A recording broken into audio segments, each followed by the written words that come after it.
এই বক্সের ভিতর কি থাকতে পারে কি থাকতে পারে কি থাকতে পারে? মামা কি হইছে?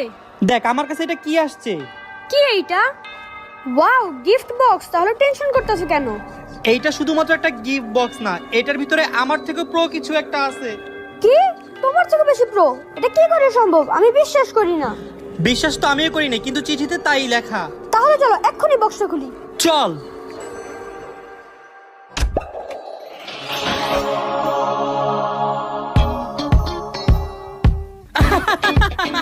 ও নাকি আমার থেকে বেশি প্রো। মামা এখন আর একটা উচিত শিক্ষা দিতে হইব। ওর কত বড় সাহস, ও বলে ও নাকি আমার থেকে বড় প্রো। মামা বুদ্ধি পাইছি, চলো ওরে বরফ বানাই। চল চল চল। আজকে 24 ঘন্টার জন্য Oppo A5 Pro কে ফ্রিজের মধ্যে রেখে দিব, তারপর বোঝা যাবে আসল প্রো কে, আমি নাকি Oppo A5 Pro।